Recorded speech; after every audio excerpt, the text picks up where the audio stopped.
ఈ డీటెయిల్స్ చూస్తే బులెటిన్ ముందుగా హెడ్లైన్. మహిళలు ఆర్థిక అవసరాలను అందిపుచ్చుకోవాలని పేర్కొన్న Lions club governor Kakarala Venubabu. Congress party బలోపేతానికి కృషి చేయాలని పేర్కొన్న తూర్పు గోదావరి జిల్లా కాంగ్రెస్ పార్టీ అధ్యక్షులు టీకే విశ్వేశ్వరరెడ్డి. రైతుల సమస్యల పరిష్కారానికి కృషి చేయాలని ముఖ్యమంత్రి నారా చంద్రబాబు నాయుడుకు వినతి పత్రం అందజేసిన కొవ్వూరు శాసనసభ్యులు ముప్పిడి వెంకటేశ్వరరావు. ప్రజా అవసరాలను గుర్తించి వాసవి క్లబ్ సేవలను అందిస్తుందని పేర్కొన్న వాసవి క్లబ్ జోనల్ చైర్మన్ కాకి అనిల్ సూర్య, వలివేటి ప్రసాద్, దేవతు కృష్ణప్రసాద్. మహిళలు ఆర్థిక అవసరాలను అందిపుచ్చుకోవాలని లయన్స్ క్లబ్ జిల్లా గవర్నర్ కాకరాల వేణుబాబు పేర్కొన్నారు. కొవ్వూరు లయన్స్ క్లబ్ జిల్లా గవర్నర్ వార్షిక అధికారి పర్యటన సందర్భంగా పలు సేవా కార్యక్రమాలు నిర్వహించారు. ఈ సందర్భంగా మాట్లాడుతూ మహిళలకు ఉపాధి అవకాశాలు కల్పించడం లక్ష్యంగా కొవ్వూరు లయన్స్ క్లబ్ పనిచేస్తుందని అన్నారు. 6 మహిళలను గవర్నర్ కుటుంబ మిషన్లు పంపిణీ చేశారు. ఇక క్లబ్ అధ్యక్షులు ముదిపాటి వివి సత్యనారాయణ, జిల్లా లయన్స్ నాయకులు చినిబాబు చౌదరి, ముదుకూరి శ్రీహరి, సెక్రటరీ నామాన బుల్లిరాజు, అదేవిధంగా లయన్స్ క్లబ్ సభ్యులు పరిమి హరిచరణ్, గోలి వెంకటరత్నం, ఇక సూరప్పనేని చిన్ని, కంటమిని రామకిషోరు, మన్యం బుల్లిబాబు, ఇక యనమదుల సుబ్రహ్మణ్యం పాల్గొన్నారు. ప్రభుత్వ దాతల ప్రజల భాగస్వామ్యంతో స్వర్ణాంధ్ర 2047 దిశగా అడుగులు వేయడంతో పాటు 2 విడతలో తూర్పు గోదావరి జిల్లాలో ప్రణాళికను సిద్ధం చేశామని, ఈ మేరకు కూడా చర్యలు తీసుకోవాలని తూర్పు గోదావరి జిల్లా కలెక్టర్ పి ప్రశాంతి ఆదేశించారు. P4 పోస్టర్ను జాయింట్ కలెక్టర్ ఇతర అధికారులతో కలిసి కలెక్టర్ ఆవిష్కరించారు. ఈ సందర్భంగా కలెక్టర్ మాట్లాడుతూ ఆంధ్రప్రదేశ్ ప్రభుత్వం సమాజంలో ఉన్న 20% అత్యంత నిరుపేదల అభ్యున్నతికి P4 మోడల్ను అనుసరించడం వల్ల ప్రభుత్వ దాతల ప్రజల భాగస్వామ్యం ద్వారా టాప్ 10% తెలుగు ప్రవాసులు కూడా మరియు అధిక సంపన్న వ్యక్తులు సహకారంతో పేదరికం లేని సమాజాన్ని నిర్మించడానికి శ్రీకారం చుట్టడం ముఖ్య ఉద్దేశమని అన్నారు. ఈ కార్యక్రమాన్ని మరింత విజయవంతం చేయడంలో ప్రజలు భాగస్వాములు సంప్రదింపుల కాలపరిమితి, అదేవిధంగా మార్చి 9వ తేదీ నుంచి కూడా 25వ తేదీ వరకు కూడా ప్రజలు వారి విలువైన అభిప్రాయాన్ని అందించడానికి ఇక్కడ స్కాన్ చేయడం ద్వారా అవకాశం కల్పించడం జరుగుతుందని తెలిపారు. ఈ పోస్టర్ ఆవిష్కరణ కార్యక్రమంలో జిల్లా joint collector S Chandraramudu, VRO T Seetharamamurthy, CPO L Appalakondappa, అదేవిధంగా డిసిఓ శాంతమణి, డిఎల్డిఓ సిఫ్లా రెడ్డి, అదేవిధంగా వీణాదేవి తదితరులు పాల్గొన్నారు. ఆంధ్రప్రదేశ్ ముఖ్యమంత్రి ఇసుక సరఫరా ప్రక్రియను మరింత క్రమబద్ధీకరించడానికి మరియు వినియోగదారులు ఎదుర్కొనే ఏవైనా ఇబ్బందులను తొలగించడానికి అదనపు చర్యలను అమలు చేయవలసిందిగా స్పష్టమైన ఆదేశాలు ఇవ్వడం జరిగిందని తూర్పుగోదావరి జిల్లా జాయింట్ కలెక్టర్ ఎస్ చిన్నరాముడు పేర్కొన్నారు. జాయింట్ కలెక్టర్ ఛాంబర్లో జిల్లా స్థాయి ఇసుక కమిటీ సమావేశం జేసీ అధ్యక్షతన నిర్వహించారు. ఈ సందర్భంగా జాయింట్ కలెక్టర్ మాట్లాడుతూ ఇసుక సరఫరా విధానంలో ఎటువంటి ఆటంకం లేకుండా చూడాలని మేరకు జిల్లా యంత్రాంగం చర్యల అవసరాన్ని నొక్కి చెప్పారు. అదేవిధంగా ఏజెన్సీస్ జవాబుదారీతనం, పారదర్శకతను పెంచడానికి మరియు సరఫరా నిర్వహణకు మెరుగుపరచడానికి తీసుకోవాల్సిన చర్యలను కమిటీ సభ్యులు వెంటనే సంబంధిత జిల్లా స్థాయి ఇసుక కమిటీల దృష్టికి తీసుకురావాలని కోరారు. ఈ కార్యక్రమంలో ఏడీ మైన్స్టర్ డి ఫణిభూషణ్ రెడ్డి, అదేవిధంగా అడిషనల్ ఎస్పీ ఏవి సుబ్బారావు, ఆర్డీఓలు రాణి సుష్మిత, అదేవిధంగా ఆర్ కృష్ణనాయకు, డిపిఓవి Shanthamani, RDO R Suresh, DD ground water Y Srinivas, DE irrigation head work K Anandababu తదితరులు పాల్గొన్నారు. కాంగ్రెస్ పార్టీ బలోపేతానికి కృషి చేయాలని తూర్పు గోదావరి జిల్లా కాంగ్రెస్ పార్టీ అధ్యక్షులు టీకే విశ్వేశ్వరరెడ్డి పేర్కొన్నారు. జిల్లా కాంగ్రెస్ పార్టీ కార్యాలయంలో పార్టీ అధ్యక్షులు అధ్యక్షతన రాజమహేంద్రవరం రూరల్ అసెంబ్లీ నియోజకవర్గం కోఆర్డినేటర్ తాడాల కొండరాజు ఆధ్వర్యంలో రాజమహేంద్రవరం రూరల్ అసెంబ్లీ నియోజకవర్గ సమీక్ష సమావేశం నియోజకవర్గ కాంగ్రెస్ పార్టీ నాయకులు కార్యకర్తలతో జరిగింది. సమీక్ష సమావేశంలో వివిధ అంశాలపై చర్చించి కాంగ్రెస్ పార్టీని 2029లో అధికారంలోకి ఏ విధంగా తీసుకురావాలనే విషయాలపై చర్చించి దానికి అనుగుణంగా కాంగ్రెస్ పార్టీ జిల్లా స్థాయి పోస్టులు మరియు రాజమహేంద్రవరం రూరల్ అసెంబ్లీ నియోజకవర్గానికి సంబంధించిన మండల స్థాయి ప్రెసిడెంట్లు, వైస్ ప్రెసిడెంట్లు, బ్లాక్ ప్రెసిడెంట్లు, అదేవిధంగా ప్రచార కమిటీ చైర్మన్లు నియమించుకోవడం జరిగిందని అన్నారు.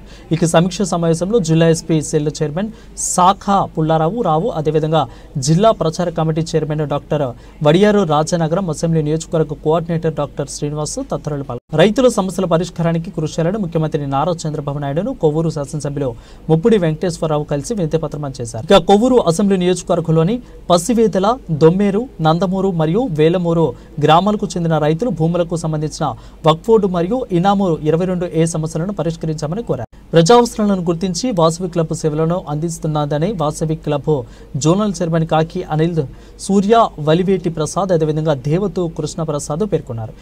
జోనల్ చైర్మన్ అధికార పర్యటనలో భాగంగా కొవ్వూరు ప్రెస్ క్లబ్ నందు తాగునీటి అవసరాలకు ప్రెస్ క్లబ్కు వాసవి క్లబ్ కొవ్వూరు చైర్మన్ మన్యం గుప్తా సహకారంతో హాఫ్ హెచ్పి మోటార్ను బహుమతిగా ఇచ్చినట్లు తెలిపారు. సందర్భంగా శిలాఫలకాన్ని ప్రెస్ క్లబ్ నందు ఆవిష్కరించారు.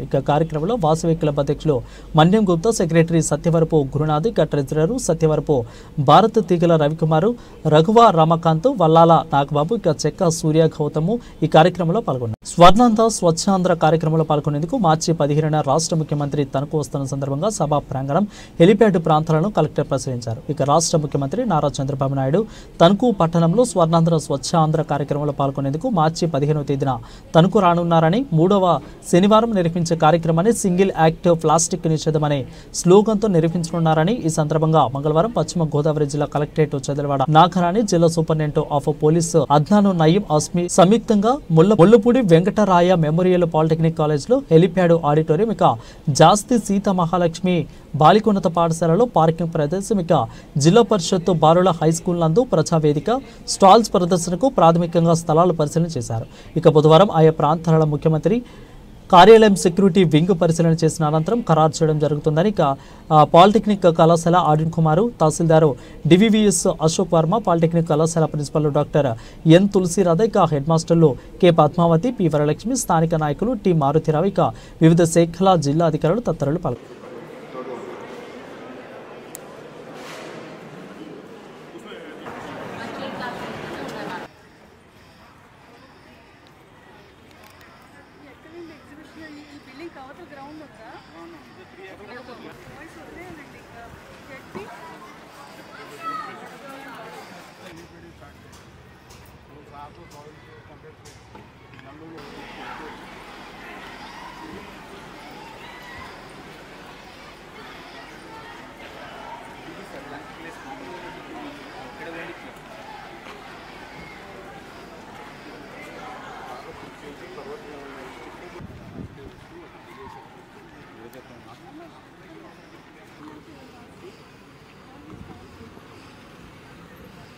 పెడతాము, అన్నీ కూడా ఎక్స్ప్లెయిన్ చేస్తాము, మనం తీసుకుని మెజర్స్ చేస్తాము. ముఖ్యంగా మనం జిల్లా వ్యాప్తంగా కూడా మనం ప్లాస్టిక్ మన జిల్లాలో మనం బ్యాన్ చేస్తాము. అన్నిటికంటే ముఖ్యంగా ప్రతి గవర్నమెంట్ ఆఫీస్లో సింగిల్ యూజ్ మెటీరియల్స్ ఏది కూడా వాడట్లేదు. Not only plastic, other materials కూడా మనం వాడడం మానేస్తాం. క్లాత్ మీద పెయింటింగ్స్లో వేయడానికి చేస్తున్నాము. ఇది కాకుండా ఈ గార్బేజ్ అనేది మనకి రెసిడెన్షియల్ ఏరియాస్ నుంచి వస్తుంది. జంగారెడ్డిగూడెం పట్టణాభివృద్ధికి చర్యలు తీసుకున్నామని మున్సిపల్ చైర్పర్సన్ బద్దిన నాగలక్ష్మి తెలిపారు. జంగారెడ్డిగూడెం పట్టణంలోని మున్సిపల్ కార్యాలయంలో ఉన్న సమావేశ మందిరంలో మంగళవారం కౌన్సిల్ సర్వసభ్య సమావేశం జరిగింది. ఇక చైర్పర్సన్ బద్దిన నాగలక్ష్మి అధ్యక్షతన జరిగిన ఈ సమావేశంలో పలువురు కౌన్సిలర్లు, కోఆప్షన్ సభ్యులు, అధికారులు పాల్గొన్నారు. ఇక ఈ సమావేశానికి సంబంధించి 75 అంశాలతో కూడిన అజెండాను సభ్యులు ముందుంచారు. వీటిపై సభ్యులు చర్చించి కొన్ని అంశాలపై అధికారుల వద్ద నుంచి కూడా వివరణ తీసుకుని ఆమోదించారు. ఇక అదేవిధంగా టేబుల్ అజెండాలో పొందుపరిచిన 2 అంశాలపై కూడా చర్చ జరిపి ఆమోదం తెలిపారు. ఇక వీటిలో పాటుగా వార్డుల్లో సమస్యలు, ప్రజలకు ఎదురవుతున్న ఇబ్బందులపై చర్చించారు. ఇక ఈ సందర్భంగా చైర్పర్సన్ మాట్లాడుతూ ప్రజా సమస్యలను తక్షణమే పరిష్కరించేందుకు చర్యలు తీసుకుంటామని తెలిపారు. ఇక ఈ సమావేశంలో మున్సిపల్ వైస్ చైర్మన్లు ముప్పిడి వీరాంజనేయులు, ఇక కంచెల్లా వాసవిరత్నం, కమిషనర్ వెంకటరమణ తదితరులు పాల్గొన్నారు. మొన్న ఎమ్మెల్యే గారు ఒక 25 లక్షల వర్క్ పెట్టమని మీతో అన్నారు. లావణ్య గారు వర్క్ కూడా ఆఫ్ చేసి కొత్తపేట ఇందిరానగర్ కాలనీ సమస్య గురించి 4 సంవత్సరాల నుంచి పోరాడుతున్నానండి. అందువల్ల ఆ వర్క్ ఇమీడియట్లీ పెట్టించుకుని మీతో మాట చెప్పేశారు. ఇందాక వైస్ చైర్మన్ గారు వాసవిరత్నం గారు అడిగినప్పుడు 1,25 లక్షల వరకు వర్క్ పెట్టడం జరిగిందండి, మిగతా ఇంకా పెండింగ్ లోనే పెడతానని అన్నారు. ఆ 1,25 లక్షల వర్క్ పెట్టేటప్పుడు అంటే మీ ఇండివిజువల్ గా చైర్మన్ గారు డెసిషన్ తీసుకుంటారా, లేకపోతే కమిటీ బోర్డు సభ్యుల అనుమతి ఎవరు తీసుకుంటారు సార్? ఒకసారి 2 నెలల నుంచి యుద్ధ ప్రాతిపదికన కొన్ని చోట్ల నచ్చిన చోట అనుకూలంగా ఉన్న చోట యుద్ధ ప్రాతిపదికన వర్క్ చేశారు సార్. నేను ఈ 4 మేడల్లో మీ ఇంట్లో పిలుపు వచ్చింది, ఒక 10 లక్షలు వర్క్ పెట్టుకోమని ఫోన్ చేశాడు. వచ్చినందుకు ఆనందపడాలో బాధపడాలో కూడా తెలియదు మేడం. గత 4 సంవత్సరాలుగా ప్రతి విషయం కూడా నేను ఒక సోదర భావంతో మిమ్మల్ని విమర్శించాలి కాదండి. ఒక రోజు మీటింగ్ పెట్టి మీరు నా వార్డు దత్తత తీసుకుంటున్నారు మేడం. అయినా హ్యాపీ ఫీల్ అయ్యింది. పోలే ఎవరు చేశారు గొప్పలు, చైర్మన్ నాగలక్ష్మి గారు చేశారా, లేదా పలానా పెద్ద మనిషి చేశారా, పలానా కార్యకర్త చేశారా, నేను బాధపడ్డా మేడం గారు. కౌన్సిలర్ గా నాకు విలువ ఇవ్వకపోయినా పర్లేదు, నా వార్డు మీటింగ్ పెట్టినప్పుడు నాకు విలువ ఇవ్వకపోయినా పర్లేదు, నా వార్డు వచ్చి పెట్టినప్పుడు నాకు చెప్పకపోయినా పర్లేదు. కానీ మన టైంలో అయింది, మీరు గెలిచారు, నేను గెలిచాను, ప్రజలు ఇచ్చిన తీర్పు గౌరవించాలి, అన్ని వార్డులు సమానంగా చూడండి మేడం. కానీ ఇంకా మనకు ఉన్నది 1 సంవత్సరమే. ఈ 1 సంవత్సరంలో కూడా మనం ఏం చేయాలంటే దాదాపుగా ఇప్పుడు పెట్టే ఈ ఫస్ట్ ఇయర్, ఇప్పుడు ఈ ఫస్ట్ అంటే ఈ సంవత్సరం సంబంధించి మహా అయితే ఇంకో 2 CR లోనే మెయిన్ ఏదైతే మనం వాగ్దానాలు చేస్తున్నామో అన్ని కూడా మనం సిఆర్ లో తెచ్చుకోవడానికి ప్రయత్నం చేయాలి. ఇప్పుడు ఎమ్మెల్యే గారు చెప్పిన, చైర్మన్ గారు చెప్పిన, కమిషనర్ గారు చెప్పినది కాదు, మెయిన్ మా గత అనుభవం నుంచి చెప్తున్నాం. మున్సిపాలిటీ సాధారణ నిధుల నుంచి జంగారెడ్డి పట్టణం అంతా కూడా శానిటేషన్ విషయంలో చాలా సిస్టమేటిక్ ఉన్న ఉద్దేశంతో మనం ప్రతి ఇప్పుడు అదనంగా మెన్ కావాలని సరే సాధారణ నిధుల నుంచి కూడా ఇవ్వడం కూడా జరుగుతుంది. అందులో భాగంగా ఈ రోజు కూడా ఆమోదిస్తున్నాం. మేడం గారు మనం ఆఫర్ పెంచినందుకు చాలా సంతోషం. అయితే ప్రతి సచివాలయానికి ఒక శానిటరీ సెక్రటరీ ఉంటారు. వాళ్ళు మరి మీటింగ్ వస్తారండి, మీటింగ్ కవర్ చేస్తున్నారు కమిషనర్ రమణ గారు. ఆ నెల రావాలి కదా, ఇప్పుడు ఏ వారంలో ఏదో సమస్య ఉంటుంది. మీరు అన్నారు ఈ 4 రోజులు వస్తారు, 3 రోజులు దాని చేయండి అన్నారు. అది ఎవరు చూసుకోవాలండి? మీరు అన్ని మీరు చేయలేరు. సెక్రటరీ రావాలి కదా, మీటింగ్కి సమస్యలు తెలుసుకోవాలి కదండి.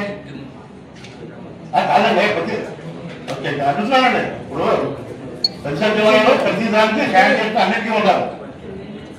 మరి ఇక్కడ మీటింగ్ వచ్చి చూడాలి కదా. ఇప్పుడు చాలా మంది వాళ్ళు తెలవదు ఎవరైతే. ధన్యవాదాలు. ఎందుకంటే ప్రతి నెల కూడా ప్రతి కౌన్సిలర్ అడిగేది ఏంటంటే వీల్ లైట్ల కోసమే. ఎప్పటి నుంచో చాలా ఇబ్బంది పడుతున్నాం వీల్ లైట్లు లేక. ఇవాళ సెకండ్ ఇయర్ వచ్చింది, చాలా సంతోషం. అలాగే మా ఏరియాలో నాగులగూడెం, పల్లిగూడెం, పేరంపేట వెళ్ళే ప్రజలకి మన కరోనా కాంప్లెక్స్ దాటిన కానీ యూపీఎస్సీ వరకు కూడా ఒక వీల్ లైట్ కూడా లేదు. వీల్ లైట్లు లేక అక్కడ ఎన్నో దొంగతనాలు జరుగుతూ చాలా ఇబ్బందులు పడుతున్నారని ఎన్నోసార్లు మీకు తెలియజేయడం జరిగింది. ఈ రోజు మన సెకండ్ ఇయర్ వచ్చి రేపు పొద్దున వర్క్ జరుగుతుంది కాబట్టి దాని ఆలోచన మీరు పెట్టుకుని గౌరవ చైర్మన్ గారి ఆదేశాలతో ఆ యూపీఎస్సీ వరకు కూడా మన పరిధిలో ఉన్నటువంటి అందరికీ కూడా లైటింగ్ ఇప్పించి వీల్ లైట్ అని ఇప్పించాల్సిందిగా కోరుకుంటున్నాం. మన హిందూ శ్మశాన వాటి గురించి గౌరవ సభ్యులు ప్రస్తావించాడు. తప్పనిసరిగా రాబోయే 2 నెలల్లో అక్కడ శ్మశానం పబ్లిక్ ఏ విధమైన ఇబ్బంది లేకుండా అక్కడ పార్కు అన్ని ఏర్పాటు చేస్తాకే మేము కృషి చేస్తున్నాం. గౌరవ సభ్యులు కూడా స్థానిక వార్డ్ కౌన్సిలర్ కాబట్టి ఆయన కూడా వచ్చి ఆ సలహాలు సూచనలు చెప్తే తప్పనిసరిగా ఆయనతో కూడా కలుపుకుని ఆ ఏరియా అంతా ఏ ప్రాబ్లం లేకుండా ఆ పొగవుతే ఏదైతే బయటికి వెళ్ళాలి, ఎలా చేస్తే బాగుంటుందో సలహాలు సూచనలు ఇస్తే తప్పనిసరిగా మేము చేస్తామని తెలియజేస్తున్నాం. యువత పోరు పేరుతో మార్చి 12వ తేదీన తూర్పుగోదావరి జిల్లా బొమ్మూరు కలెక్టరేట్ వద్ద నిరసన తెలుపుతున్నట్లు కొవ్వూరు శాసనసభ్యులు ముప్పిడి వెంకటేశ్వరరావు పేర్కొన్నారు.